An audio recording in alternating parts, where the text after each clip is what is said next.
Hey guys, welcome back. The Spurs are about to run an absolute gauntlet, facing off against the very best the East has to offer.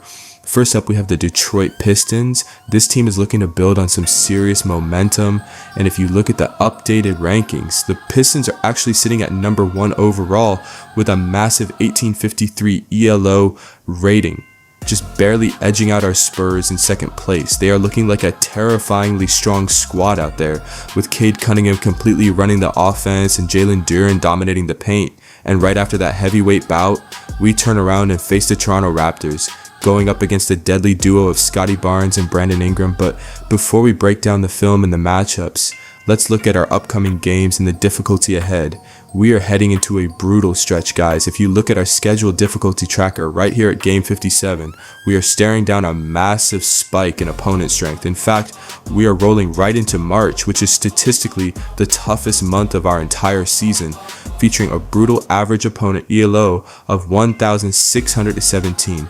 To make matters worse, our away schedule is noticeably less forgiving, with the road opponents averaging a 1,601.2 ELO compared to 1,574.5 at home. The boys are going to be tested, so how do we get out of this stretch with some wins? Let's dive right into the scouting reports.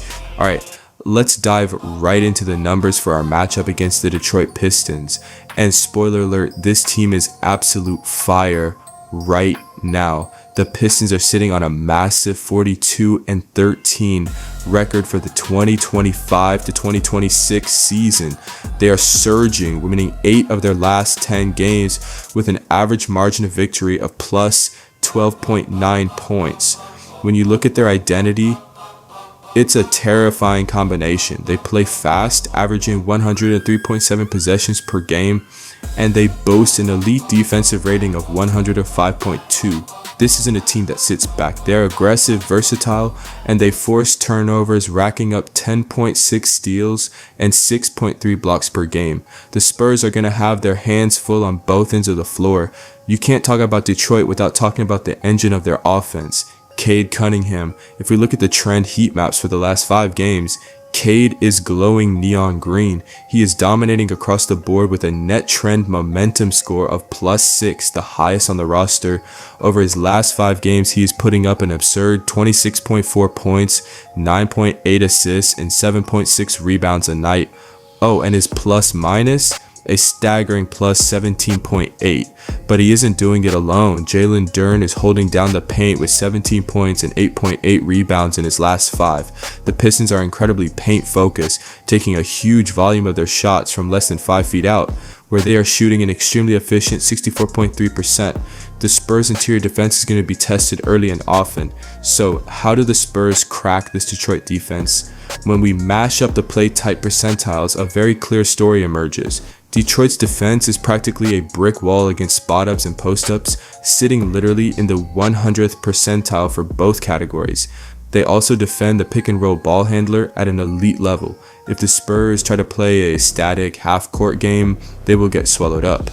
But there's a glaring weakness in the Detroit armor: defensive rebounding. Despite their elite defense, Detroit is surprisingly weak on the defensive glass, securing only 71.3% of available defensive rebounds. This is exactly where the Spurs can strike. The Spurs offense is currently operating above the 91st percentile in offensive rebounding putback plays. If the Spurs crash the glass aggressively, there are heavy second chance points waiting to be scooped up. The bottom line? The Spurs need to survive the fast-paced, paint-heavy assault from Cade and Duren, protect the basketball, and absolutely dominate the offensive boards. If they can turn Detroit's weak defensive rebounding into second chance gold, we've got a real shot at taking down one of the league's heavyweights. Alright, shifting gears to our second matchup, we are breaking down the Toronto Raptors. On paper, they look like a fundamentally sound squad sitting at a 33-23 record for the season. They play at a fast pace and their ball movement is absolutely off the charts, sitting near the 100th percentile with an assist ratio of 69.4. Plus, they are incredibly disciplined, boasting excellent ball security with only a 12.3% turnover rate. But let's look under the hood, because the trend data tells a completely different story right now. If you look at the player trend momentum chart, it is an absolute sea of red. almost the entire core of their team is trending strictly downwards. Emmanuel Quickley is at a -6, Scotty Barnes is at a -5, and RJ Barrett is at a -3. They might have a winning record, but momentum-wise, they are stumbling into this matchup. That being said, we cannot get complacent. Even while trending down, their top guys are incredibly dangerous. Over the last 5 games, Brandon Ingram is the primary bucket getter, pouring in 23 points a night. Meanwhile, Scotty Barnes is operating as their ultimate Swiss Army knife. Over his last 5, he's dropping 18.2 points, pulling down 9.2 rebounds, and dishing out 6.2 assists. When Scotty is on the floor, good things happen, proven by his team high plus 9.6 in the plus-minus column. He is the engine we have to slow down. So what is the master plan for the Spurs? When we query the statistical data for what predicts a Toronto loss, one metric screams louder than the rest: defensive rebounding. The correlation chart shows defensive rebounds have a massive negative 0.601 correlation with losses. It is black and white. In their wins, Toronto averages 46.3 total rebounds in this, but in their losses, that number plummets to 38.3. The Raptors are only an average defensive rebounding team to begin with. Just like against Detroit, our bigs have an assignment: crash the glass relentlessly.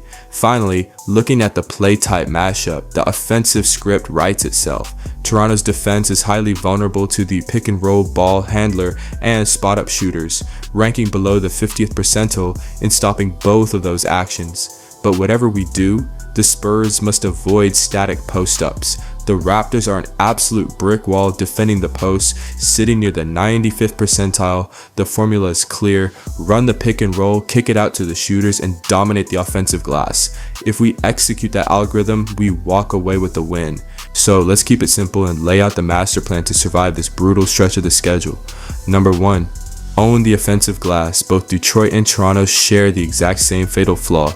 They struggle to secure defensive rebounds, sitting at just 71.3% and 73.5% respectively. If we crash the boards, we get second chance points and we win.